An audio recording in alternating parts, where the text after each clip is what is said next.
Thank you, first of all, for coming back to talk with me again. I'm really glad that I found another excuse to bring you back. It's always a pleasure. Yeah, same on this end. How are things going in Philly in terms of the lockdowns and all the coronavirus stuff? Well, I think Philly has sort of successfully flattened the curve, as it will. Our case numbers are down, and I don't know if we're entering the green zone. I think we're waiting a little bit, but basically within a week or two, I think most things will be open, with social distancing and that sort of thing. So I think we're doing okay. I think Philly's doing okay. Yeah. And how have you been managing? Have you found it okay or not okay? I mean, I am so lucky because I can work online. Most therapists just started seeing people online, and so there's a way in which very little in my life changed, Right. which is kind of nice in a way. And it's hard, you know, not being able to see people in person, and so there are difficult things about it, but really I can't complain. Other people have been affected so much more profoundly. Right. Yeah. Good to practice gratitude. I've been trying to do that also. But I still feel sorry for myself. I go What do back you and feel? forth. What do you feel most sorry for yourself about, Megan? Oh, About I feel isolated. yeah, So I miss traveling and I miss doing big events. It's not. I mean, I live alone, which is good in a lot of ways because I couldn't cope if I didn't. Like I work online and I'm a writer. So if somebody were in my space, that would be more torturous than like the opposite thing. But, for like a couple months of kind of not being able to see and touch other people, that yeah, was yeah. really. It didn't bother me for a while, but there was like a certain point that I got to, probably at about 2 months or something like that I was like, nope, I can't do this anymore. Yeah, yeah, And yeah, I miss being around other people and meeting new people and things like that, which I was doing so much. My work is you'd think it would be solitary, but it's not really because I'm right. constantly doing these kinds of events and traveling and meeting other people, which is really awesome. So when you take all that out and then it's just me working online, it's like it's not, I don't know, it's not healthy for people to be online all the time. No, I totally agree. But anyway, enough about me. I have there been a lot of demonstrations where you are? There, there, there, there have been some demonstrations. There've been some big demonstrations. There've been smaller demonstrations in neighborhoods and in smaller towns. There's been, I think, that mix that we're seeing in lots of places of these very moving demonstrations of people who are clearly motivated by a desire for racial justice, and there was what I would call some looting and rioting. I think that was more toward the beginning, and then it, I think, really kind of just became these very moving demonstrations and Yeah. protests. I mean, so I'd wanted to bring you back on because I've been thinking a lot about movements and isms. So like, feminism, anti-racism, um, I mean, yeah, anything that I guess you would connect to activism.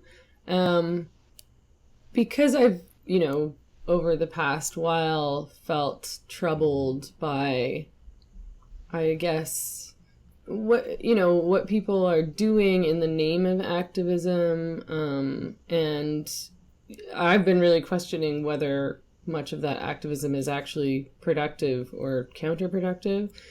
So, one of the things that I've been thinking about is activism, and I know you've talked about this, which is of course why I wanted to talk to you specifically about this, like activism as sort of a modern form of religion. You know, most people who are on the left and liberal, I would say, are probably not connected to any organized religion. You know, I've never been connected to any form of religion. I grew up in a household that was like very adamantly anti-religion, and I was never really around people who were religious. I was mostly around other people like me, like kind of leftist liberal people who were maybe atheist, but at least not involved in any kind of organized religion. But, you know, as I'm watching and thinking about activism, it sort of seems to me that activism is what has replaced religion for these people. And I don't know if that's a good thing.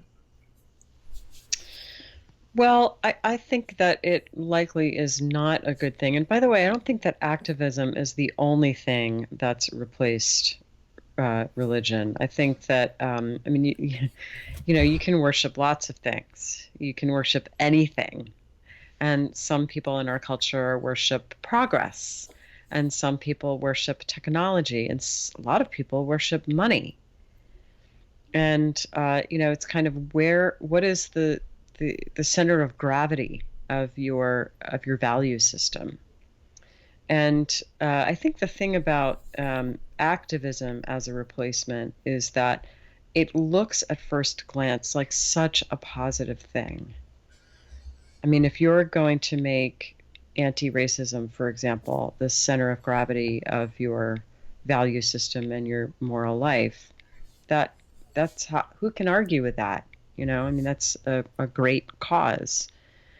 I think the problem, well, I think there's a couple of problems with any ism becoming that kind of lodestone for us is, first of all, the way that it functions as a kind of quasi-religion is very unconscious.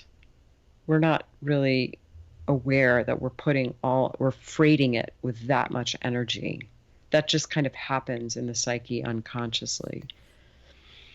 And I think another major problem with it is that the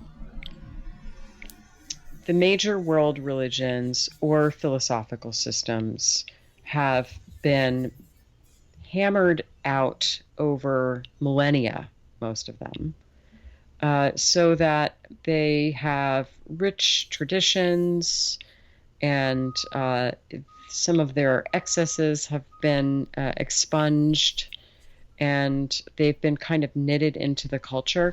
Now, I'm not saying that I think that we should all run out and, you know, start attending whatever church. I mean, I don't attend church. It just wouldn't work for me. And by the way, conventional, traditional, dogmatic religions have plenty of problems. So I'm not suggesting that that's always superior, but it also, though, another thing that the major world religions have as an advantage over, say, attaching yourself to an ism, is that there is a transpersonal value at the center of religions. You know, it's about how you are related to something bigger. And a lot of what I'm talking about has its roots in the psychology of C.G. Jung, because I'm a Jungian analyst.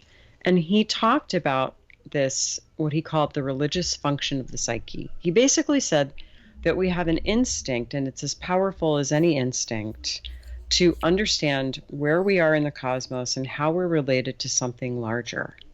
And we don't get to choose whether or not we're doing that thing. We just do it because we're human.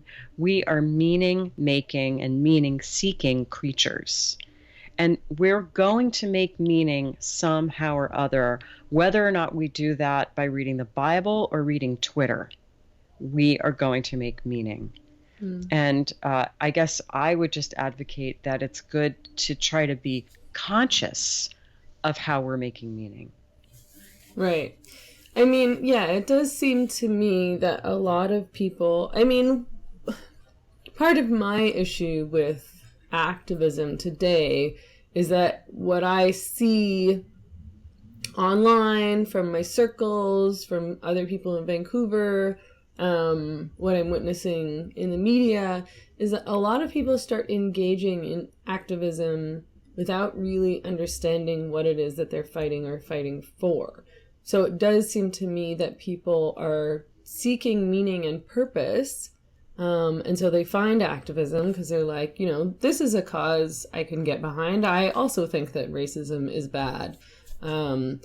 But they tend not to be fighting for anything specific. So I tend to not see solutions on my timeline of people. I mean, right now I'm thinking a lot about this in terms of Black Lives Matter, but because that's what's going on right now. But I've also thought about it a lot in terms of feminism, because that's what I've been primarily engaged in terms of movements and politics for the past while.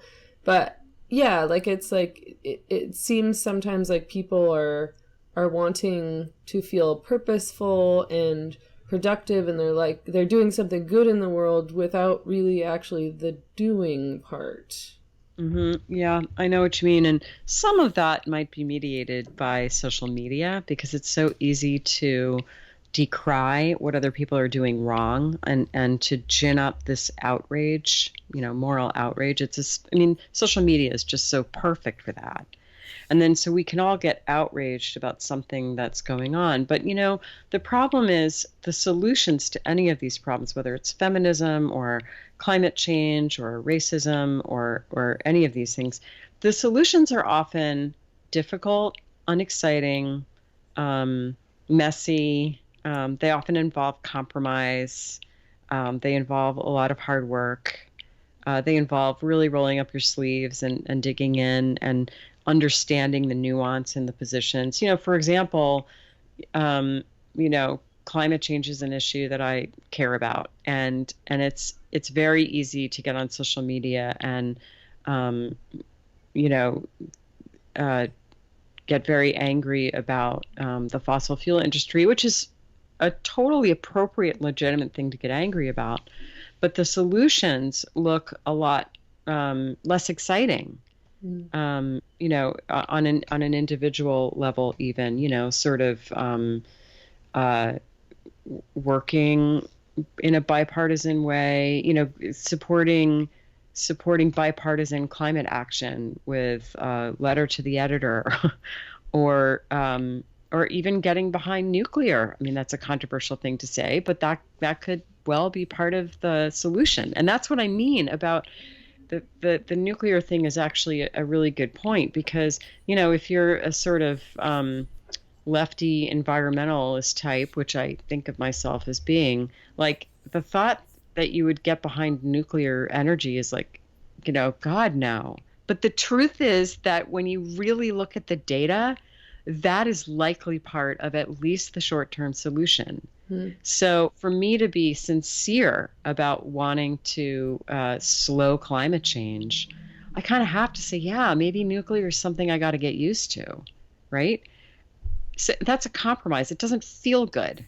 I don't feel righteous and filled with, I'm not all puffed up with this wonderful feeling that I'm right.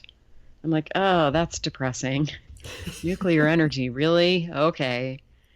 So I think you're right. I think it's much easier to get all hot under the collar about what we see wrong. And it's a heck of a lot of work, and it's boring, and it's dull, and it's thankless a lot of times to actually do the work that would shift the needle in any of these ways. Right.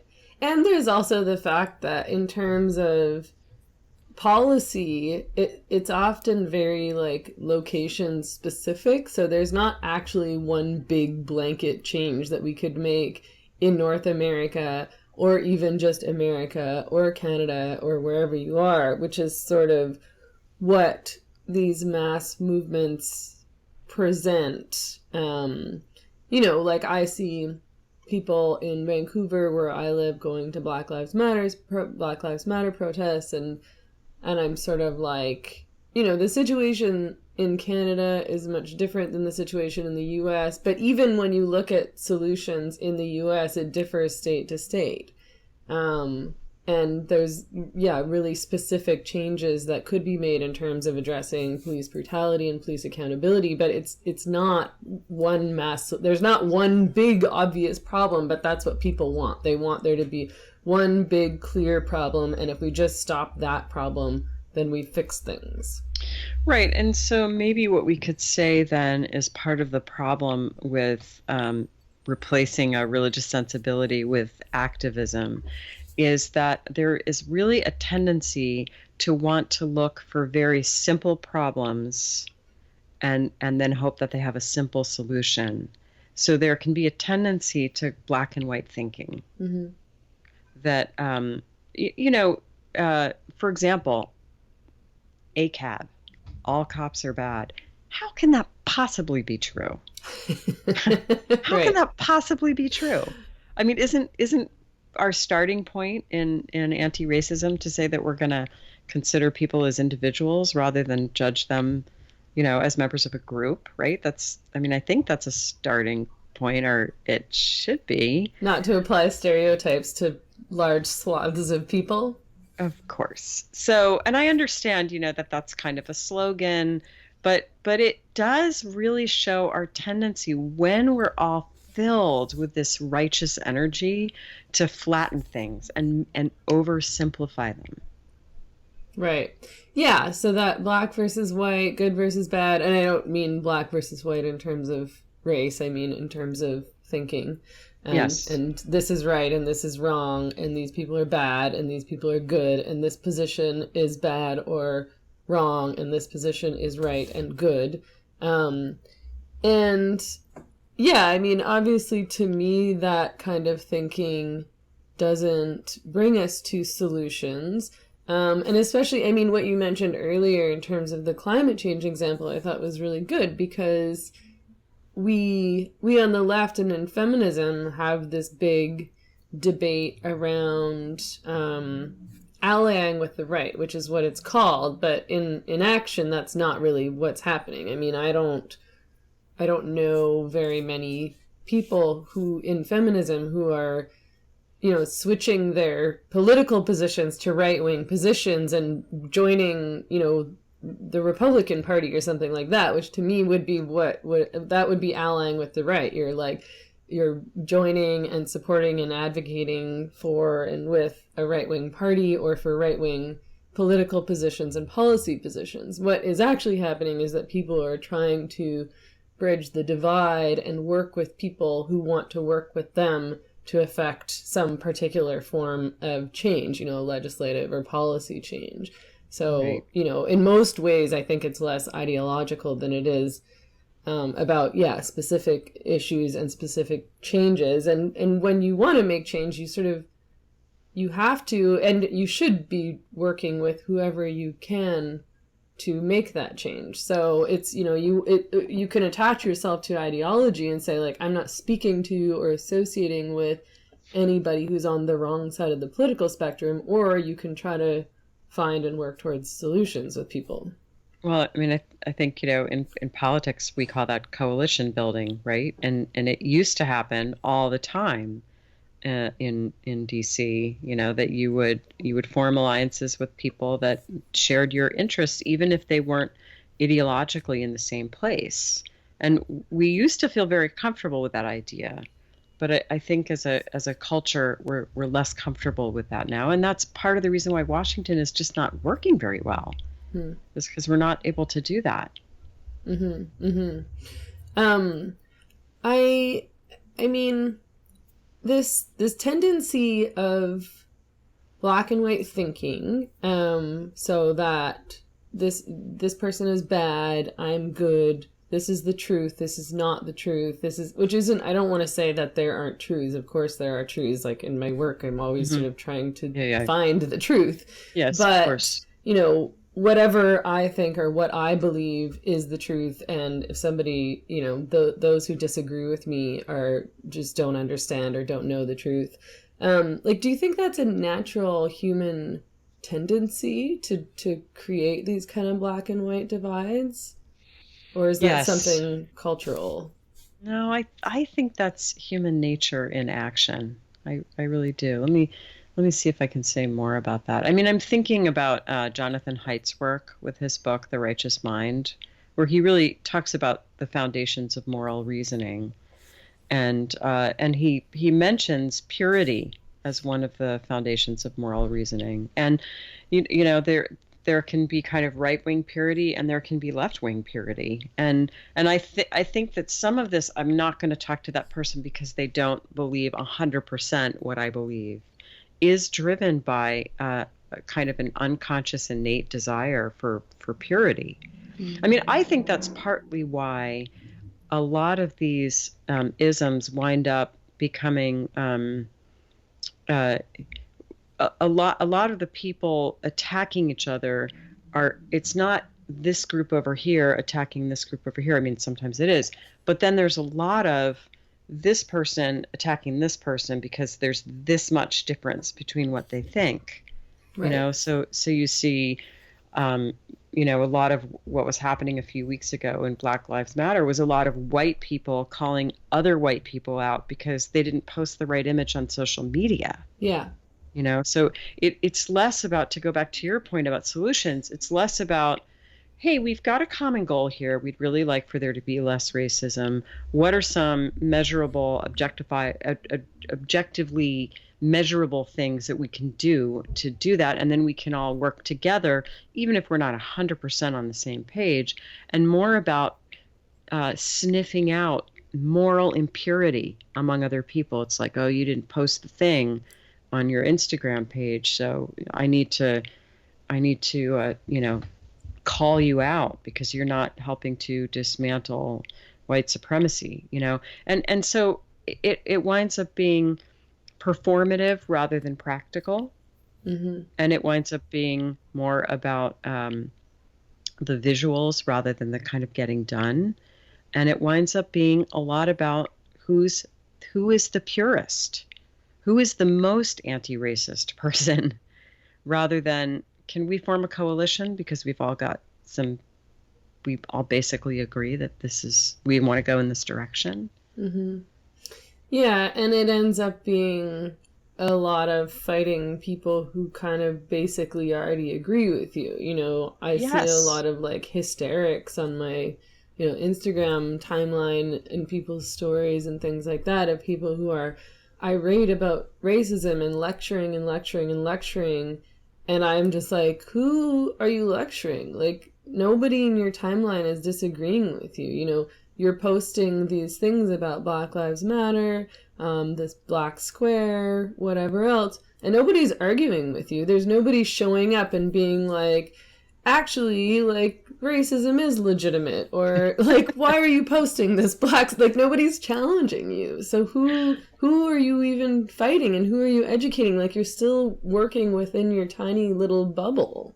And by the way, if there were anyone on your timeline who did disagree with you, lecturing them and scolding them is going to get you exactly nowhere. Right.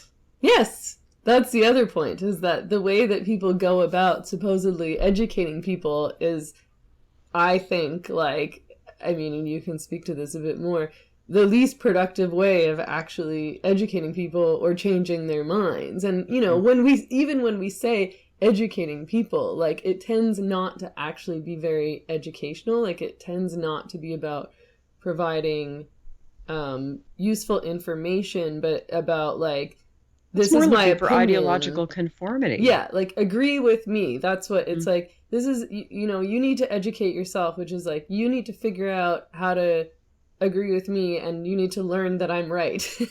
Like, Yeah.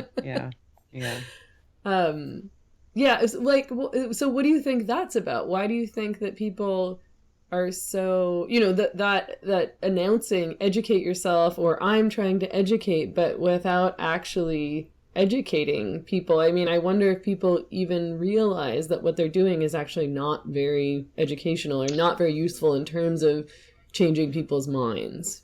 Well, I think people do it because it feels good. It feels good. It, you know, it creates a sense of moral superiority, and that always feels really good.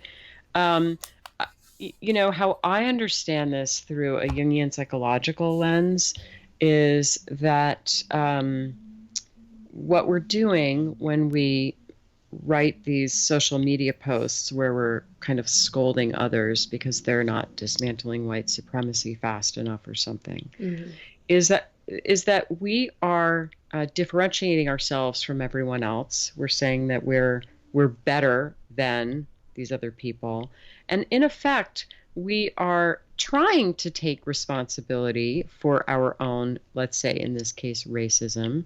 I do think that the people that are doing this really think they're doing something good, by the way. I think at least at some level, I don't think it's cynical. I think they really believe that this is something positive. But what you're doing when you do that is you're feeling remorse perhaps about your own racism. Maybe you've, kind of tried to find that within yourself. And then you're displacing it though on someone else by saying, well, those people are the ones who aren't doing by calling them out, you're essentially projecting your own negative qualities onto someone else. And thereby you feel like you've just become purified. So you feel superior, you feel more pure, but really it's just a case of kind of projection or sort of scapegoating. Right. And so I think it's a very powerful psychological motivator to try to get rid of those qualities in ourselves that we find objectionable. Jung called this the shadow, and he said the shadow is everything we do not wish to be. Well, I don't want to be racist. So if I get the feeling that I might have some racism in me, it feels really good for me to write on my social media post about how racist these other white people are. Then I feel like I've done something good because I've educated them. But really what's happened is I've been able to distance myself from my own negative qualities and restore a sense of well-being. I don't have to sit with the fact that I might be racist because I've just put it over there.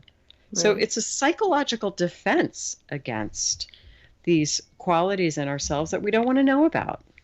Yeah, it's true. I mean, that would also probably connect to that black and white thinking and that bad versus good thing, because we all know that we're all flawed. Like, we're not all good people. I mean, we might be mostly good, but we all think bad thoughts and we're all judgmental. And I think we all stereotype people just kind of naturally.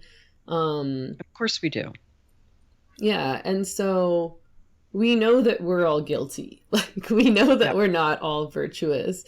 And so maybe that, you're bad and these people are bad and I'm good because I'm posting all this stuff on my social media, or I'm going to the march and I have this sign and I'm going to take a photo of myself with this sign and I'm the good one, and the rest of you who aren't doing what I'm doing are the bad ones. You who didn't post the black square, or you who didn't show up at the protest, or you who you're not participating in this education of other people that we're supposed to be doing on social media, is sort of a way to make ourselves feel better about the fact that we actually know that we're all kind of bad.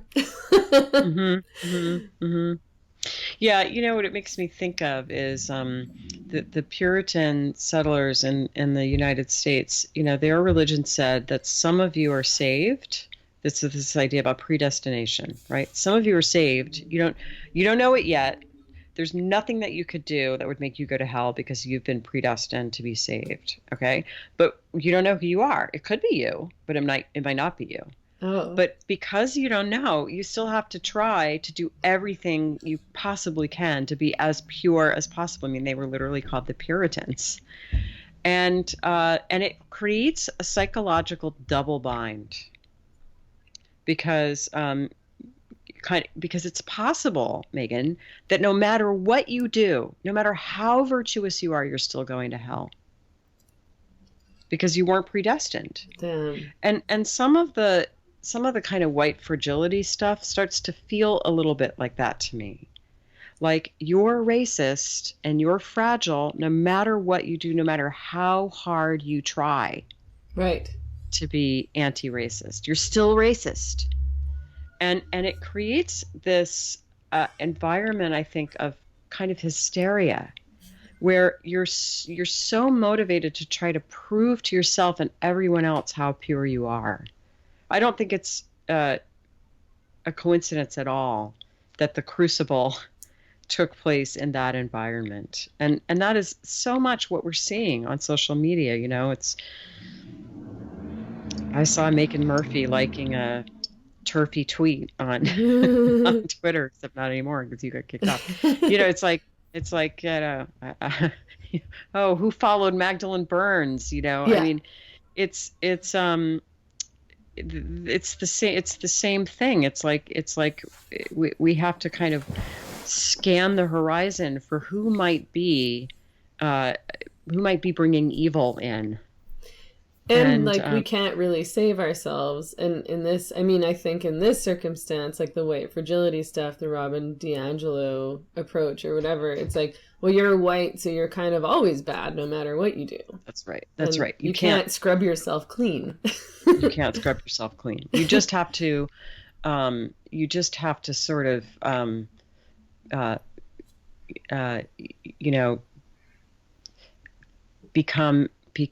become very abject in how you relate to that. You have to be very apologetic, and you can't scrub yourself clean, and you're sort of a second-class citizen. I mean, I think that, and I haven't read DiAngelo, but there's clearly something in what she's saying.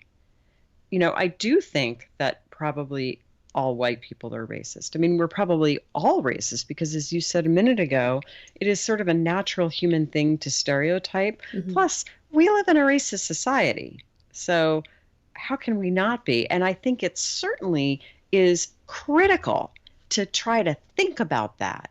Like, where are my biases? Where do they come out? What are the assumptions I make about people? I mean, I know that happens to me. Mm-hmm. And all I can try to do is be more conscious of it. But to flay myself for it is not going to expunge it. And it's not going to do anyone any good for me to flay myself or turn around and flay anybody else. Yeah. I mean, so I have this theory that I'm working on that might totally be bunk because I'm not a psychologist. But I've been reading a lot about codependency lately, and I've read a lot about it and done a lot of work around codependency in my life, like probably within the past decade or something in general, but I'm sort of like revisiting it. And it sort of struck me that I feel like we're all kind of in a codependent relationship with activists and vice versa in some ways. But we see this. We're all kind of walking on eggshells.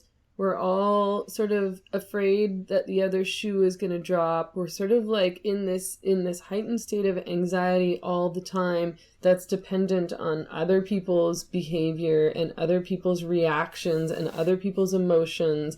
And I think as women, we're particularly vulnerable to this because we're socialized to put other people's feelings and needs and desires before our own and to kind of be over functioning all the time and like overthinking, instead of focusing, to put it simply, instead of focusing on ourselves and our own needs and our own desires and our own feelings, we're like always thinking about what other people are feeling and if they're comfortable and what can we do to make them more comfortable.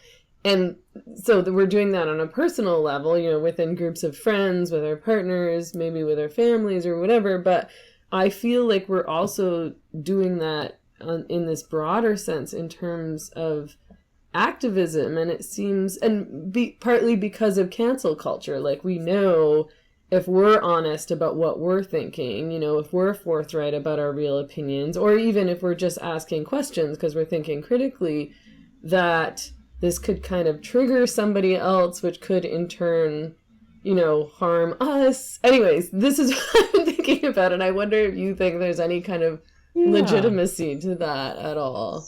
It's really interesting. So one of the things that comes up is that we're so motivated by wanting to kind of be pleasing to activists, for example, or to, let's even call it activist culture, because I don't even know that it's individuals so much. Right. But we want to get the likes on social media. We want people to approve of us. We don't want to say the thing that's going to bring the Twitter mob to our door. We want to be pleasing, and so we calibrate a lot of what we do and how we think according to what we believe will be pleasing to activist culture, something like that. Is that? Yeah, and I think the stress of thinking more about what other people think about us and how other people feel versus, how we feel. Like the stress of not being able to be our real true selves lest we set someone else off. I mean, that seems to be like a trend, and I feel like that's part of what it feels like to be in a codependent relationship. Like, oh, well, if I do this and I act in this way and I behave in this way, then I won't trigger this person and then I'll be okay and I'll feel calm. But it actually has the opposite effect in terms of this activism thing that I'm thinking of, which is that we're all in this heightened state of anxiety because we're trying to do this and because we're so fearful of what we might trigger. Well, I think that it's a really interesting way to conceptualize it as like almost sort of like a relationship with activist culture is sort of like a dysfunctional interpersonal relationship. And the other thing I'll say is that if we're in a dysfunctional relationship like that, I'm always interested in what is the person getting who's in the relationship. Like we're always getting something. Yeah. Right. And part of what we get when we're in a dysfunctional relationship like that is that we don't have to take responsibility for making our own choices about what we believe or what we think, because someone's kind of communicating to us what we should think, what we should want. And we've kind of just outsourced the need to make those kinds of decisions or judgments to this other person, or in this case, activist culture. And that can be a huge relief.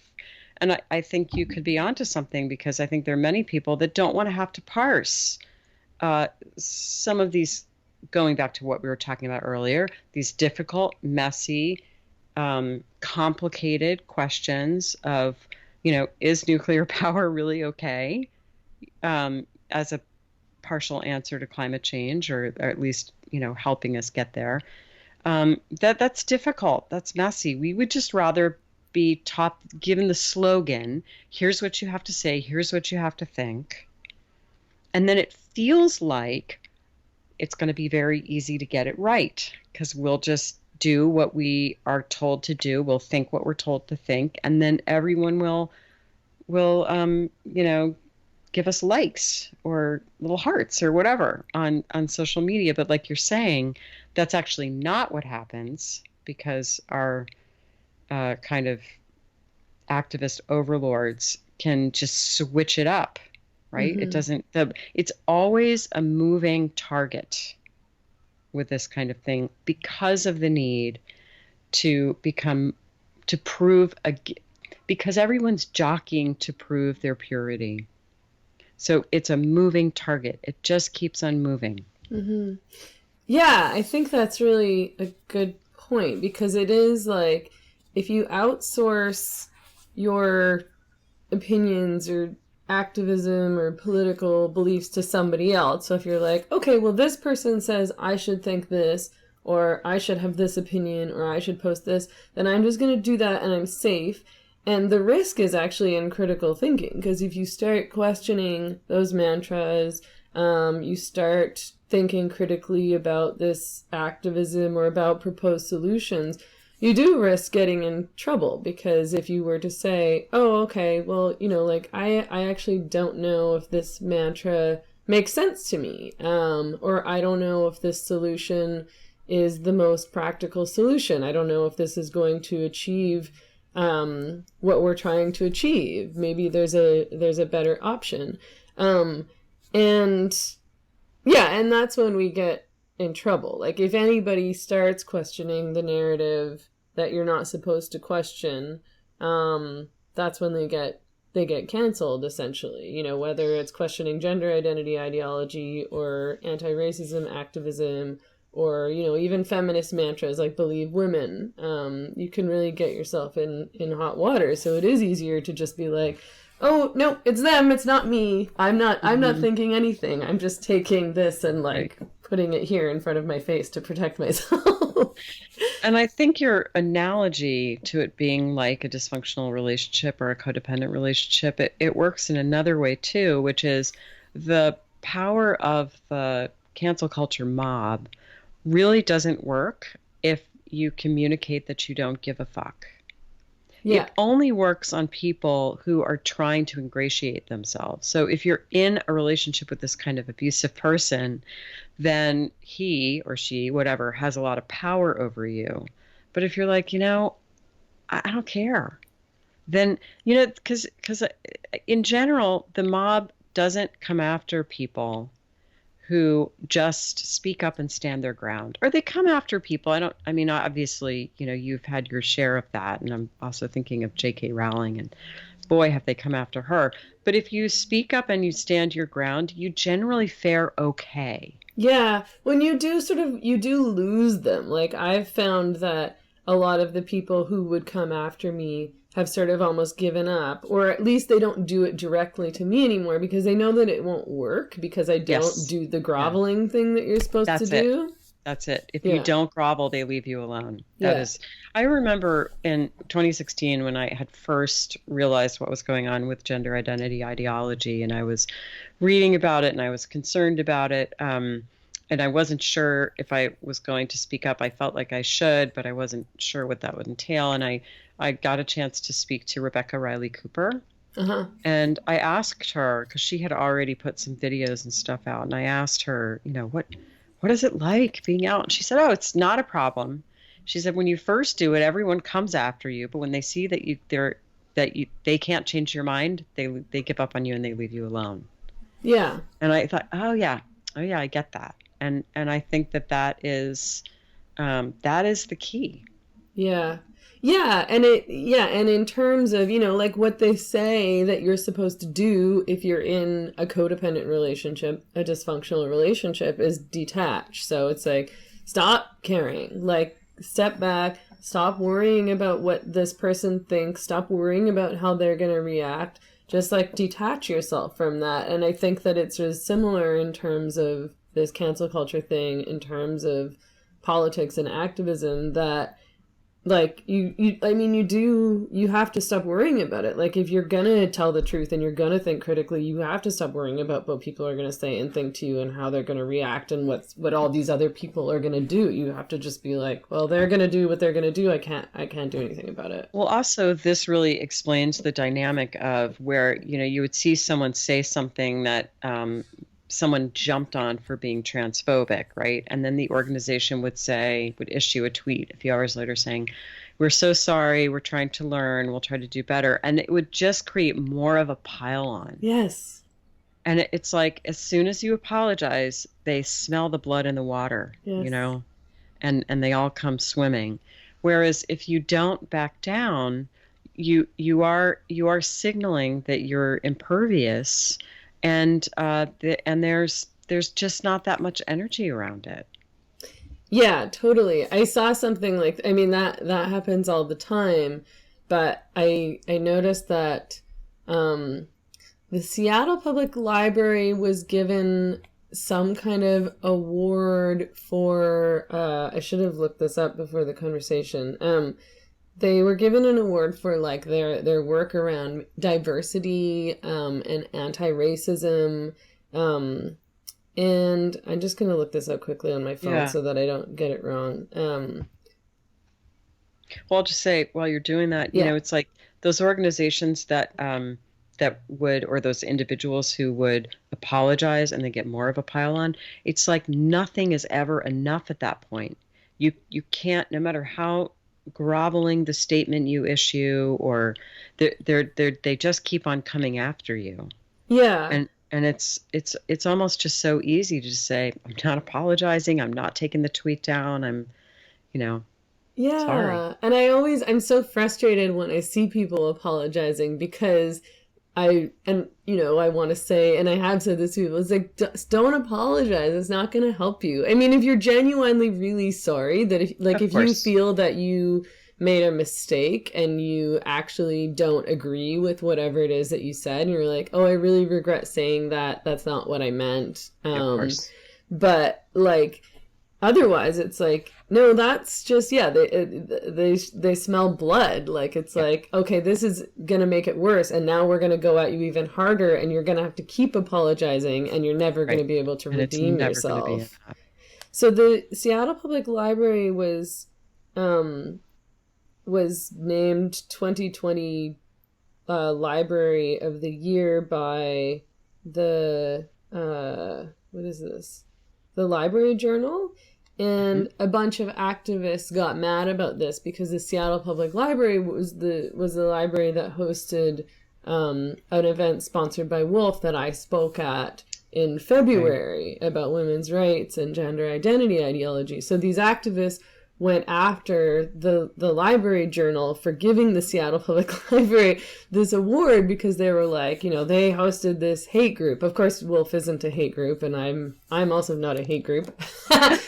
But the journal issued an apology, and then the apology wasn't good enough, so they had to write 2 separate letters of apology because because the activists were like, cool, we got him, like, yes, they apologized, but they weren't specific enough in their apology, so they had to like redeem themselves further and grovel further and apologize for their apology, basically. Yeah. But it's so silly. It is so silly. And I mean, your point about if you really screwed up, of course you should apologize. I mean, it's important, I think, to try to speak carefully with great intention and kindness and generosity.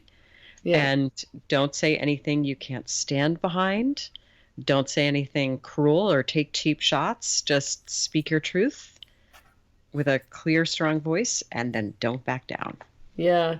Yeah, I mean, I've apologized for things like if I wasn't clear in what I meant, which has happened lots of times, because if you're speaking, you're often just, especially if you're talking off the cuff, you'll often not be clear, or you won't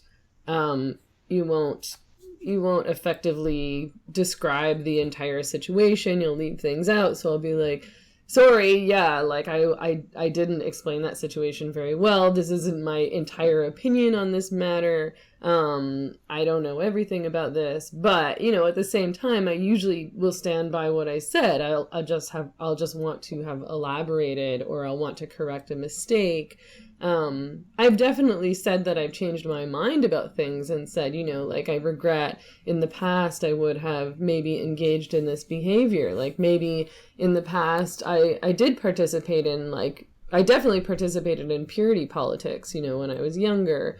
And we didn't have this whole cancel culture thing in the same way, but I definitely would draw lines in the sand, like, oh, you aren't leftist enough, like, you're bad, or you have the wrong position, so you're not a real feminist, all this stuff. So that's something that I regret doing. I regret, making sweeping stereotypes about men, actually, just kind of because that'll have an impact if you're like, oh, men are all terrible, like, kill all men, that kind of thing. Even in, like, a joking way, it's still just like, it's like, oh, that's like an easy way to get points and not very helpful. So those kinds of things I regret. But yeah, like, I don't understand this thing where people just it's like, you didn't say anything wrong, don't apologize. Like, stand up for yourself. Anyway, so I guess finally I wanted to ask you if we think about activism and isms and movements, maybe as a new form of religion, or maybe just a way for people to find purpose and to find community in their lives, which we're all seeking. We're all seeking community, and it's really, really hard right now in particular because we're all forced online because of the pandemic. But, that was happening before the pandemic. We were all doing way too much stuff online and doing way too little in person. I mean, what do you think would be like kind of a healthier way for people to find purpose and find meaning and find community and find connection that they're seeking by glomming on to these movements or activism or isms or whatever?